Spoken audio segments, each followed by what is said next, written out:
want more out of your love, sex, romance, everything. You're curiouser. So am I. In this live, I'm sharing my thoughts on life, love, passion, and creating something that is far better than I ever could have dreamed. Welcome to Curiouser.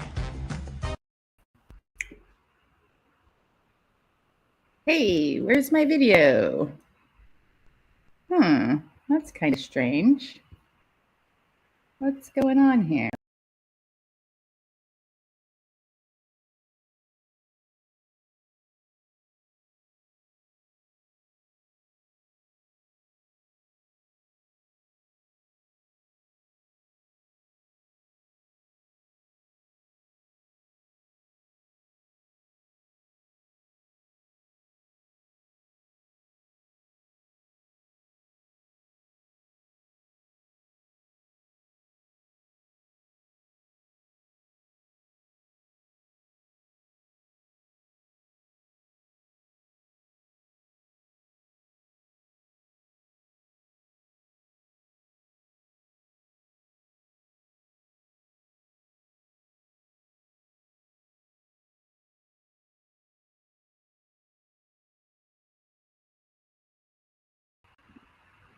Okay.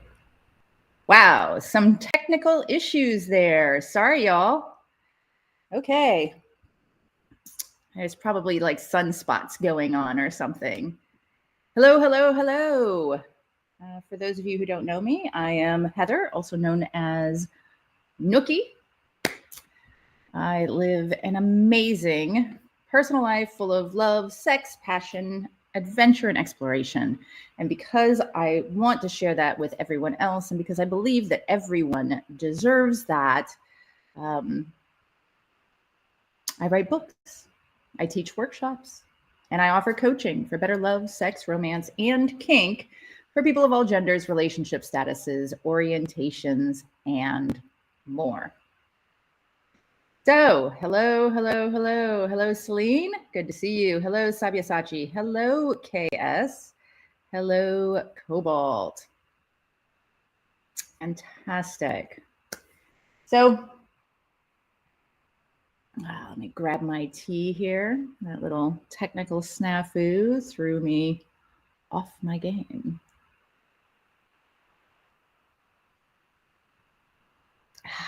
There we go. So in my boundaries book that I'm working on and my workshop, I say when you trust yourself, you can trust others too. And that trust is really knowing that you can survive and thrive whatever is thrown at you.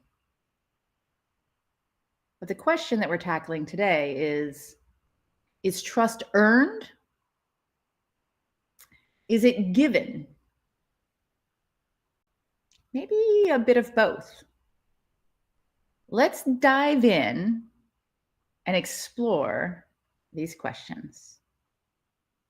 And please, don't forget to comment or ask your questions in the chat.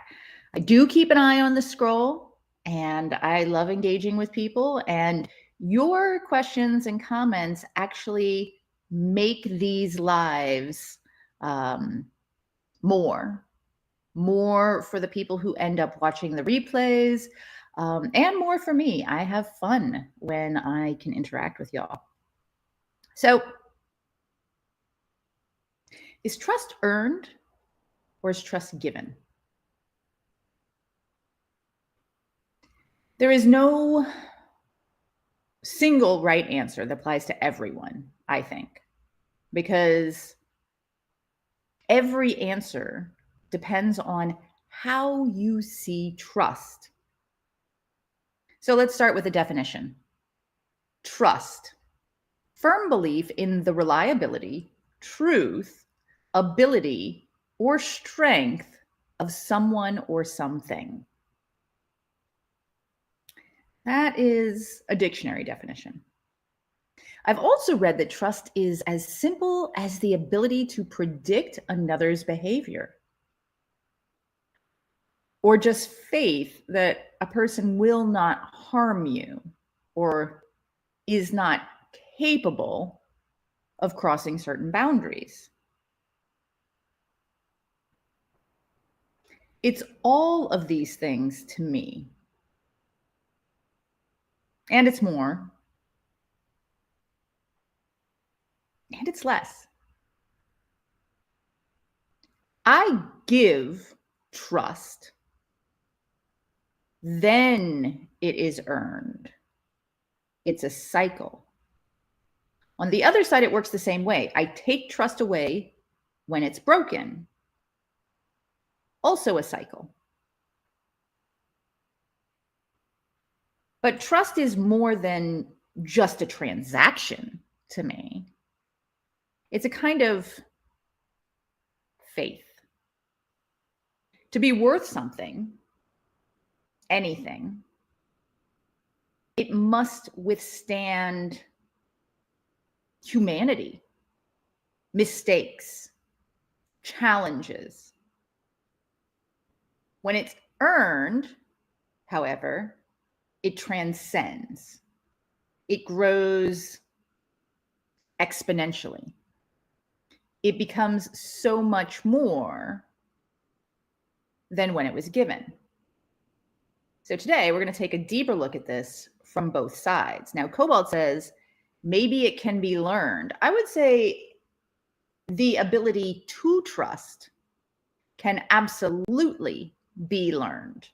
And that's a big part of what I think we work on when we are in the Take No Shit workshop, is the idea that we can learn to trust ourselves. We can learn to always advocate for ourselves and to hold our boundaries, which then makes us more capable and trusting of others. Cobalt says, I think self-trust begins when I stop trying to predict or control others' reactions. I would definitely say stop trying to control others' reactions. Trying to predict others' reactions, I think, is more human nature. We have a tendency to, like, our gut instinct will tell us that this is going to happen or that's going to happen. Maybe rather than using that prediction as sort of like, you know, to use the word control again, sort of a control against their behavior.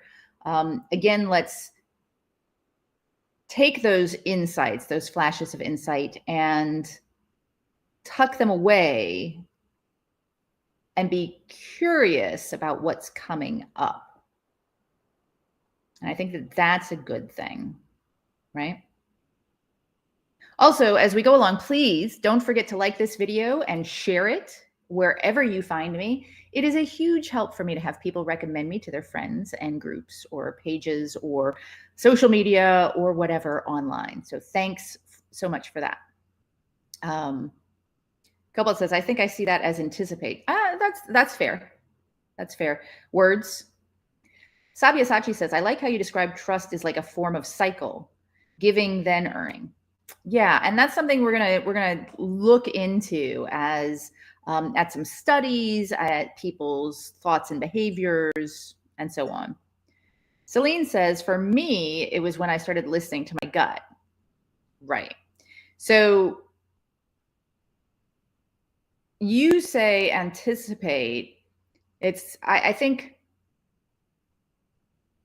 that word is not quite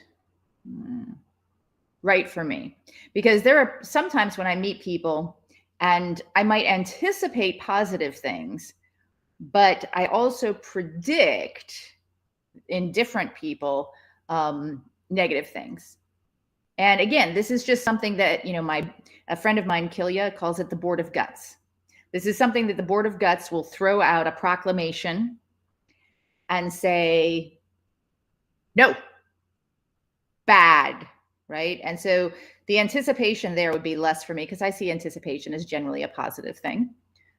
Again, my X formation, which we've talked about. And I see prediction as more of a neutral or negative thing. But again, words. Okay, so some people say that trust is earned. Let's start there because that actually seems to be the most common perspective, right? This perspective relies on the idea that there is no base level of trust in another human, that trust is reactive.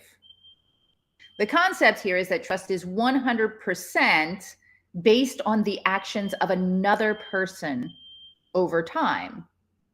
So you start out with another person with zero trust, like an empty bank account, right? And then they make deposits when they do things that inspire you to trust them. And they make withdrawals when they do things that reduce or break your trust. Too many withdrawals and you're in the negative. The challenge I see with that is that in a case like that, you are always starting from nothing. And you barely know the person, right? Or you don't know the person yet. You've got zero trust. And you, just like pretty much every other human in the entire world, have probably been hurt in the past. And you have your suspicions. Maybe you have trust issues. Some of us have trust encyclopedias, right? So the challenge is that people almost immediately go into the negative. Like, well, there goes that. Bummer. So what do we do about that? Maybe trust is given after all.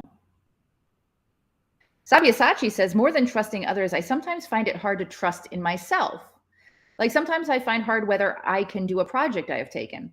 So that's also a thing, right? Is learning to trust yourself. And a big part of trusting others is often learning to trust ourselves, knowing that we can, going back to Cobalt's word, predict our own ability, knowing that we can predict whether or not we can accomplish something. Whole subscriptions, yeah. I don't have trust issues. I have trust subscriptions. So to me, that is a big benefit of all this self-work that we talk about. And you know, I use the word work because that's the word that people use, self-work. I don't think of any of this as work. It does take effort, but I don't think of it as work. Right? Y'all, some of you are showing up like every chance you get and just listening and talking and engaging and thinking is a lot of what you have to do in order to, as Cobalt said earlier, recalibrate, right?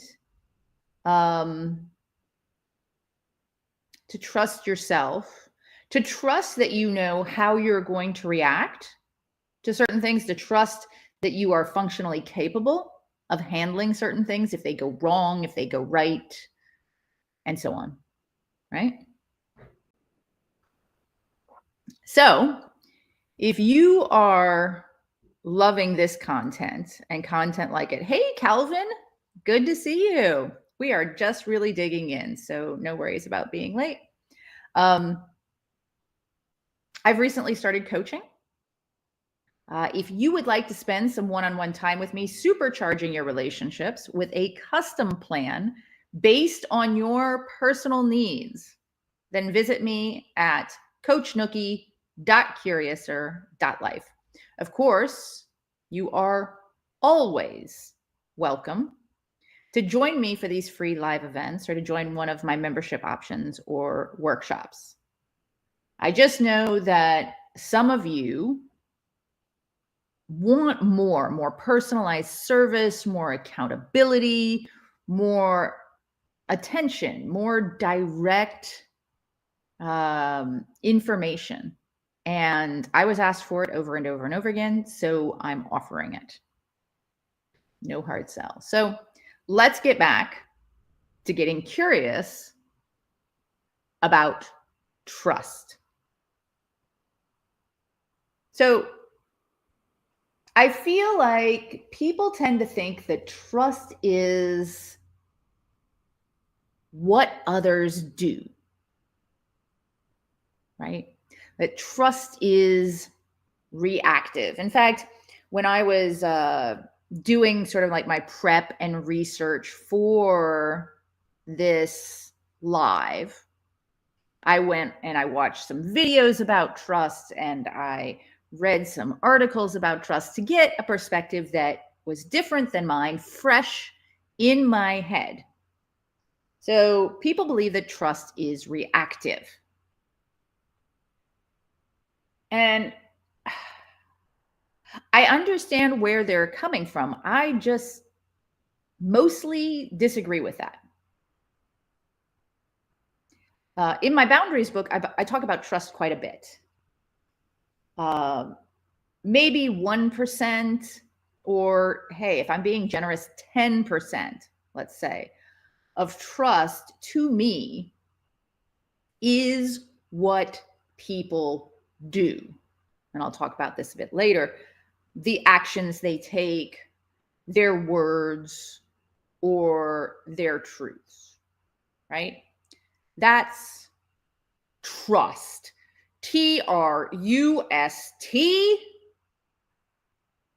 all caps, big letters. And it's usually built up only over time, right?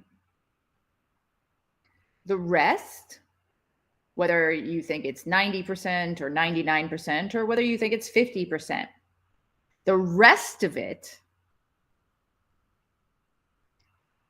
I believe that's all me, or all you in the case of you, right? That is what I call basic trust. Lowercase t, lowercase r, lowercase u, lowercase s, lowercase t, right? Trust. Trust is confidence in yourself, faith in yourself, belief in yourself, and your ability to handle whatever someone offers you. And when you don't trust, you don't believe you can take what they might throw at you.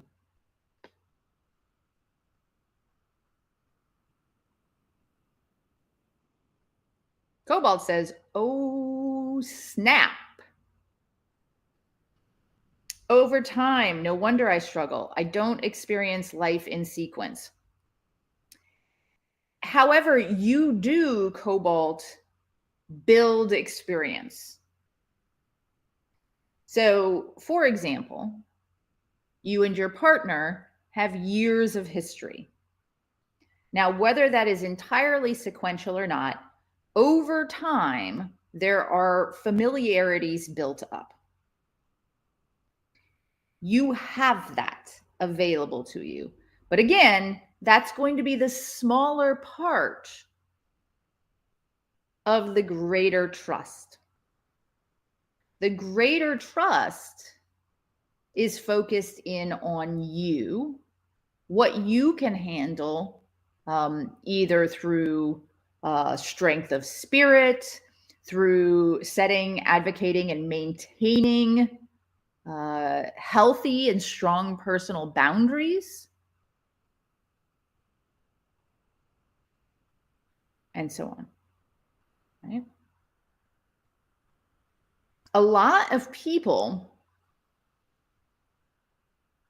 think that trust is something that they have to feel in order to get all of the good things.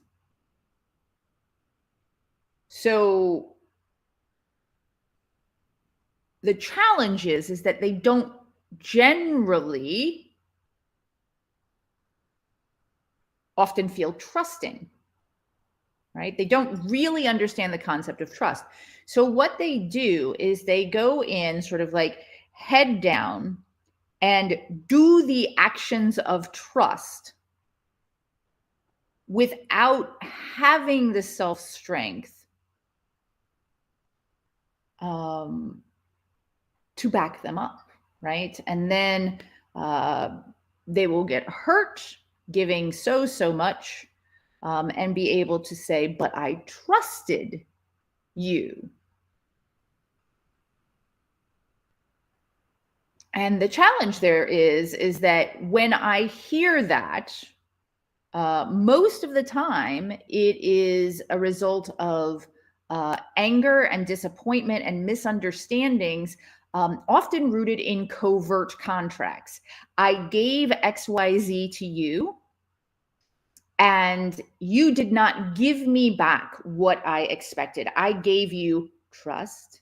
You did not give me love, affection, communication, whatever, right? And that really boils down to craptaculous boundaries. So I'm writing a book about boundaries. Boundaries Are Sexy as Fuck is the working title. We are near the end of the writing. I probably have a couple more things to do. And at the beginning of the editing, I'm going to be editing and paring this book down quite a bit moving forward. But as I do that, for those of you who are interested in this sort of thing, you can actually get the chapters of the book that I've written. There's over 50 so far. And as I edit them, by joining my Take No Shit workshop, which is takenoshit.curiouser.life. It's an online at your own pace workshop where the book is sort of like the deep dive into boundaries, everything you want to know about all the different types of boundaries and, you know, what you might want to add into your life. Whereas the Take No Shit workshop is like, let's jump in, let's build you some boundaries. And then there's ongoing education like this. And at 3 p.m., we're actually going to have some of that ongoing education. The weekly Take No Shit live is actually going to be public this week with a friend of mine who's going to be talking about building better boundaries with rejection-sensitive anxiety. And she's already told me, hey, I'm going to be really vulnerable and lay it all out there. So I'm super excited about this and being able to offer this to y'all, and y'all get to see that. The Take No Shit workshop is $47. You can get it for as low as $27 right now because it's a name your own price, and the price is going up in April. So if this is something you think you might be interested in, now is a good time. Cobalt says it's life-changing for real, and thank you very much. Adrian, I'm loving the conversation. Greetings from Mexico. Hello, Southern neighbor. Lovely to meet you. Glad you could join us. So getting back to the trust concept. So one of the best kept secrets about trust, from my perspective, hello, Womanopolis, is when you worry about whether to trust someone or not trust someone, generally speaking, if you pause to really like sort of unpack and, you know, sort everything out, you'll realize that your worry about trusting them is not really focused on their behavior, but on how you imagine you will react to their behavior. So you're not so much imagining that they're going to do X, Y, Z. You're imagining that X, Y, Z will hurt you, make you feel betrayed, right? Or offer you potential heartbreak. Lack of trust is like a deep, dark mirror of your fears.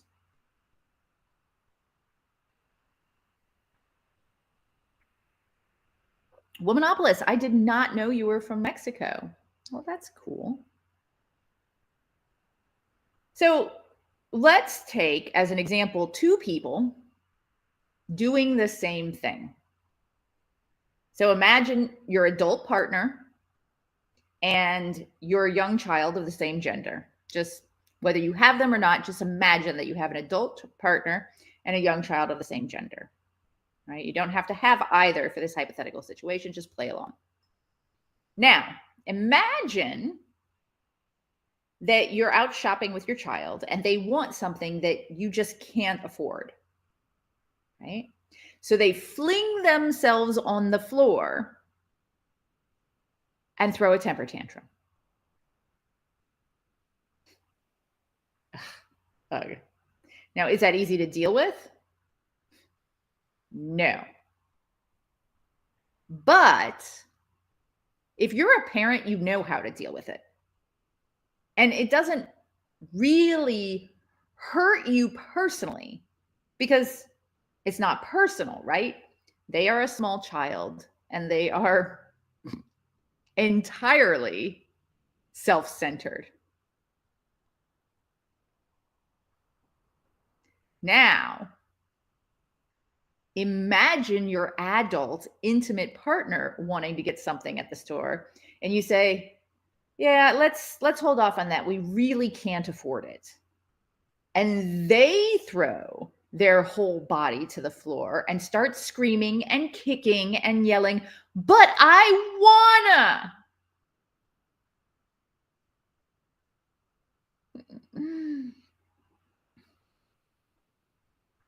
If you're like most people, that scenario with an adult partner would inspire Calvin Burke's, embarrassed, deep feelings of hurt, embarrassment, shame, anger, betrayal,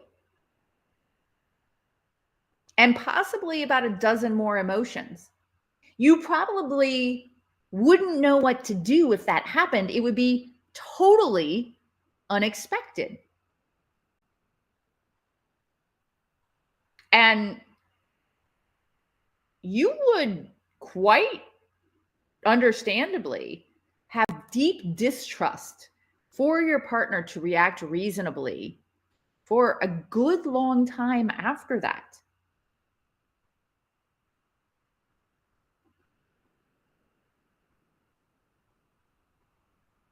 And for what it's worth, that's also involuntary behavior modification because you're going to be real careful about what you say going forward. This is how abuse works, right? You're taken off guard. You don't know what to do. You don't know how to react. And a pattern is formed through trauma.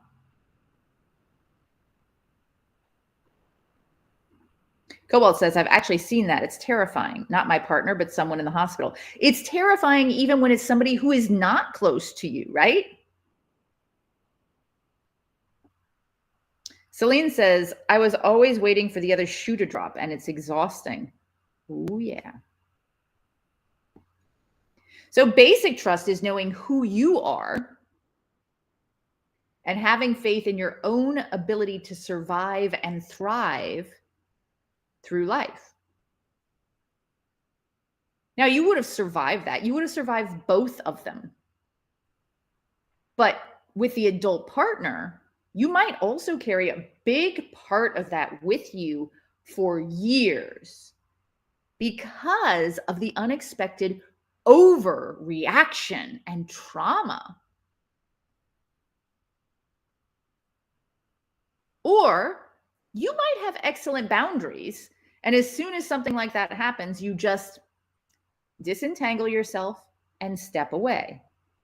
Because your boundaries tell you that this is not your responsibility, that they own their own behavior, and that you don't have to put up with that in your life.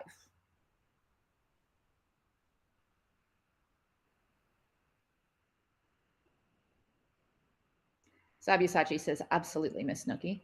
Twisted, hey. Knowing who you are and survival are keys in my life. The partner part is the question.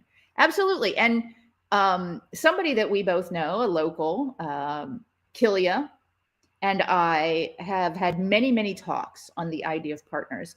And one of the things that she and I consistently agree on is that your choice of partner, your choice of the people you allow into your life and to get close to you is 98% of your relationships. And as Celine just said, the boundaries make all the difference. Your boundaries, having good boundaries, not just knowing who you are, but then utilizing that to make the best decisions authentically for yourself, helps you choose the people that are going to be the best fit. Womanopolis says, the ones that have made the most harm are the ones I trusted the most. Absolutely. At least you did the actions of trusting them the most.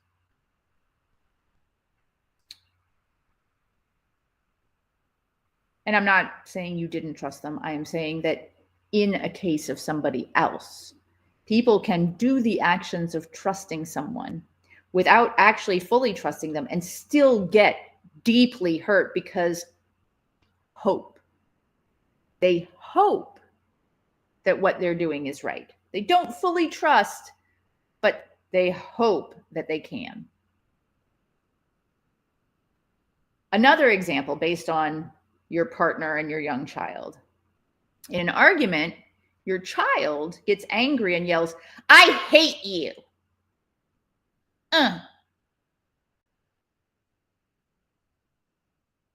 In an argument, your adult partner gets angry and yells, I hate you.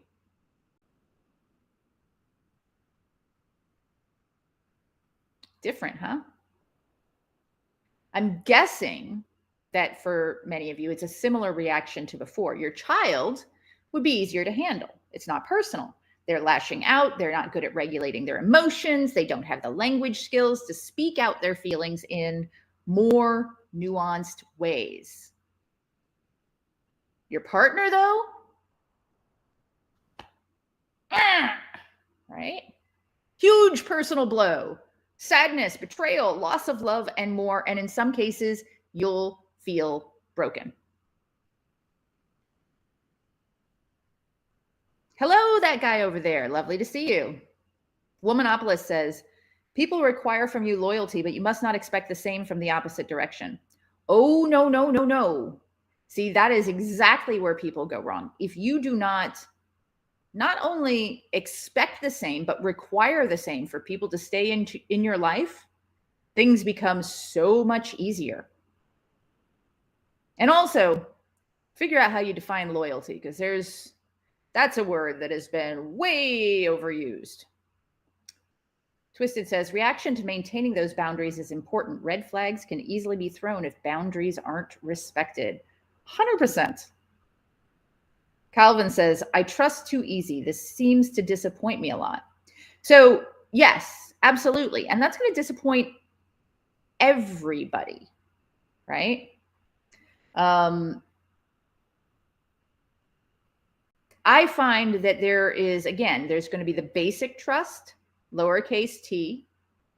And basic trust is knowing who you are and having faith in your own ability to survive and thrive through life. So something like your adult partner yelling at you, I hate you, would be like an example that threatens the thrival of your life, if not the survival. Right? It can't be discounted, though, obviously, because it hurts. And we all tend to react strongly to hurt. When you have good boundaries, though, and can step away and not let people treat you badly more than once, right? You can trust, lowercase trust, that 99.9% of what humans can throw at you emotionally through the course of your life. You can survive through it and thrive through it. Physically, that's another story. I'm not going to get into the deeper issues of like physical abuse or crime. We're focusing on trust in relationships here. And luckily, physical abuse is most likely going to be an escalation from more emotional abuse and boundary crossing that was allowed or not upheld. So when you get much better at your own boundaries in relationships and in connections with others, you're going to reduce further and further the chances that you will be harmed in more significant ways as you go through these relationships. Womanopolis says, do you know who destroyed loyalty and trust? Facebook and Instagram. Oh, no. That's not true. For one thing, loyalty and trust is not destroyed. That might be true for you. You might say, okay, my loyalty and trust has been destroyed by Facebook and Instagram. Mine has not. I still have a lot of loyalty and trust. In fact, I have more loyalty and trust in me now than I did 10 years ago. I feel like that is my responsibility to take ownership of.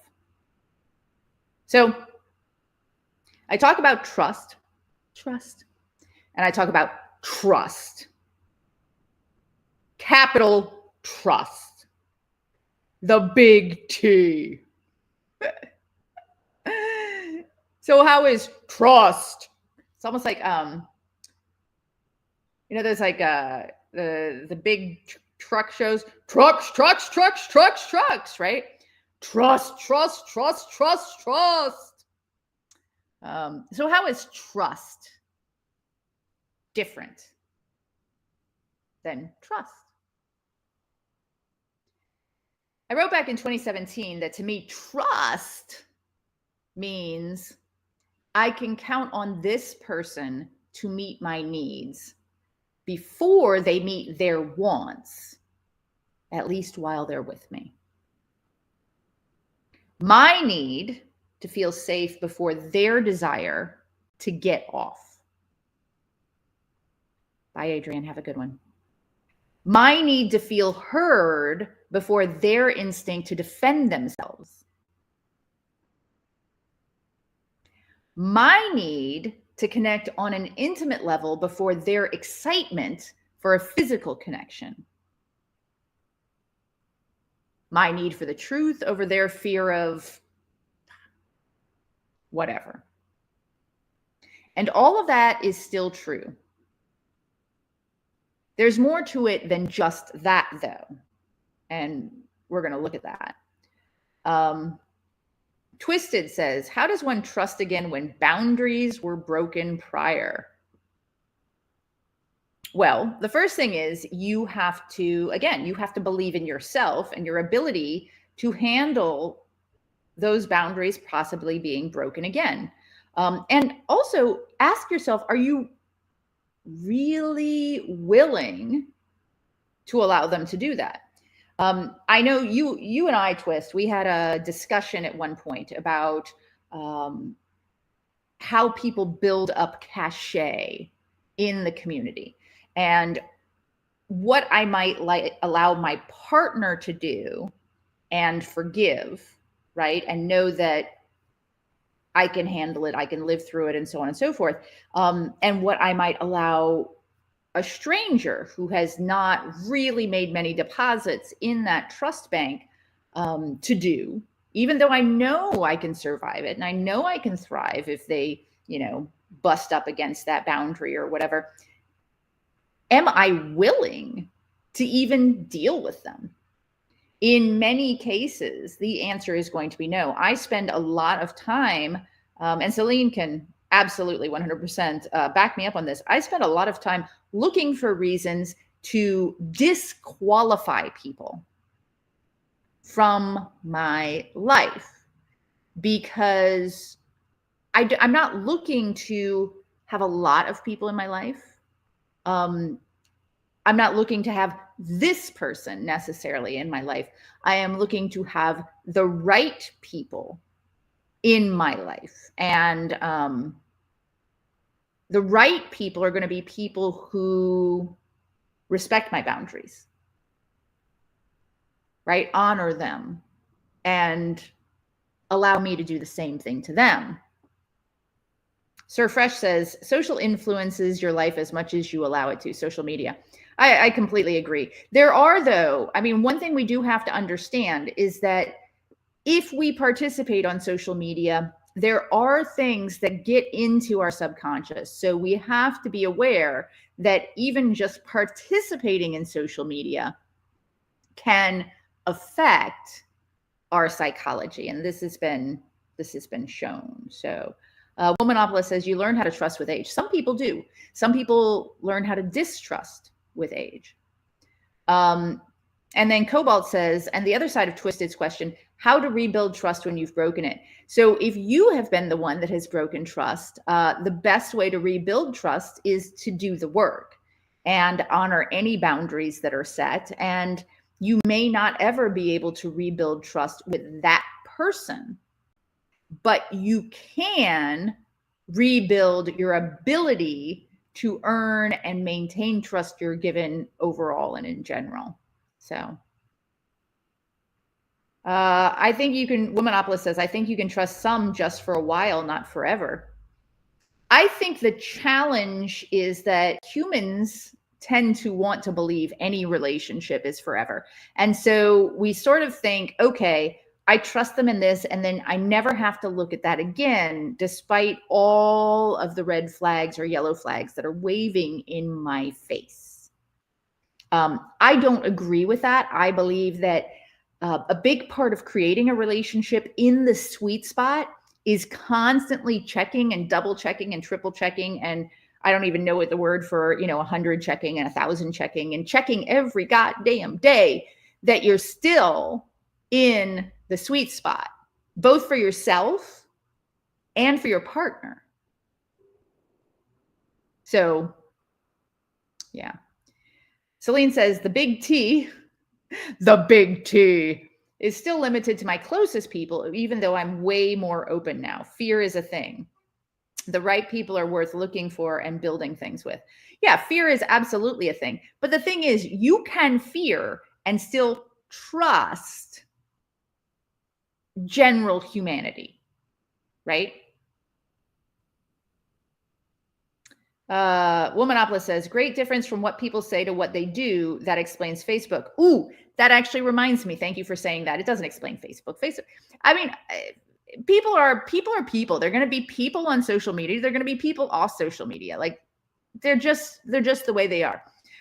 Going back to what Twisted asked, and going back to what Cobalt asked, there is one answer that actually applies to both of those things. Look for and or exhibit consistency. Consistency in words and actions, right? And consistency over time. That's really what I was talking about when I said that big trust, the big T, is earned over time, is that consistency. I know I can rely upon this person because I have been able to rely upon them over and over and over, even when I wasn't expecting it, over time, right? We all know people that are super hot and heavy at the beginning, right? Like, woo, that was a whirlwind romance. What do they say? If we'd been aware that our love affair was too hot not to cool down, right? Cole Porter, love that man. Burning brightly, anybody can accomplish something in the first 3 months of a relationship, right? Can they accomplish the same types of things, the same types of passion, the same types of romance, the same honoring of your boundaries, the same consistency and being there for you after a year, after 2 years, after 5 years, right? Womanopolis says, I believe people's faces also tells who is trustworthy or not. I don't think so. I don't mean to continue disagreeing with you, but I would say that I don't have to see a person's face to know if they're trustworthy or not. And sometimes if I'm looking at a person's face, it's easy to get things mixed up if I'm paying attention to their face more than I'm paying attention to, my gut or body language or other subtle cues that only my intuition can pick up. So, I mean, for what it's worth, I think a lot of people, and we talked about this, was it yesterday? When I was talking about being beautiful versus being interesting. People who are attractive are generally rated as more trustworthy. People don't realize they have this inherent bias. So you are more likely to trust somebody that you find attractive. So be careful with that, right? Again, hope. We want to trust somebody that we're attracted to. It gets our goody bits tingling. It gets our heart pumping. So to get to the big T, where someone can consistently show you those behaviors over years, right? With minor hiccups, because we are all human. There has to be enough base level trust to allow them into your life and for both of you to make mistakes and learn from them together.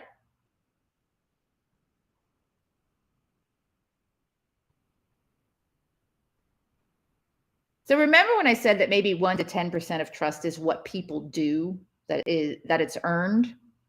But even the big T is not 100% about them. It is never entirely about them. It's also about you and your ability to accurately assess others. That's the given part. Twisted says, for me, it is a demeanor or intent with what is said that helps or hurts trust. Oh, absolutely. I mean, humans communicate so much more than just through language. So much more. Womanopolis says, they also believe attractive people are intelligent. Actually, studies have shown that most people think that attractive people are less intelligent than less attractive people in the same fields, because there's an inherent bias where people believe that if somebody is attractive, then the balance of the universe means that they're not as smart. Or especially for femme-bodied folks, people look at a beautiful woman and say, she's not as attractive. Even if she might be successful, she probably got there because she's pretty.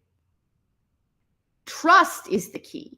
And when it comes to male-bodied folks or masculine presenting folks, people trust attractive men as leaders. They don't necessarily rate them more intelligent, but they trust them in a leadership role more. So yeah, really fascinating stuff. So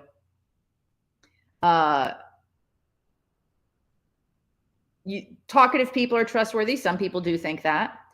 Scientific research says people begin to tell the truth at midnight. Well, so that's only dependent on the actual cycles of the human.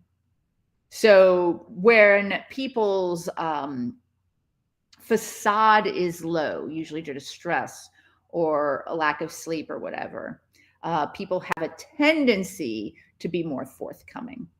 And yes, Cobalt, exactly, the ditz stereotype. So trust is earned, trust is given, trust is reciprocated. It's an exchange between two or more people, and trust begets trust. Now, I have a ton of science that I really wanted to share with you today because, like, I'm a geek, right? But it is 2:51, and in 9 minutes, we are going to go live with a very special episode of Boundaries for the Take No Shit workshop that we're going to be holding publicly. When normally at 3 o'clock on a Thursday afternoon, I am going private. So I'm going to say thank you very much for joining me today. I really, really appreciate it. And I am going to come back at some point and talk a little bit more about the science of trust and finish up this conversation. So I'm going to do an Is Trust Earned or Is It Given Part 2 coming up probably in a couple of weeks or whatever, so that we can finish this up, because I have some science that I really want to dig down into and help y'all realize, the more specific parts of trust. So, and Miss Betty has just actually gotten into my studio. So I am going to thank y'all again for being here today. I am sorry I have to rush, but in 8 more minutes, you can catch me live again talking about building better boundaries. Hello, Kylie. Lovely to see you. With rejection sensitive anxiety. So super excited about that.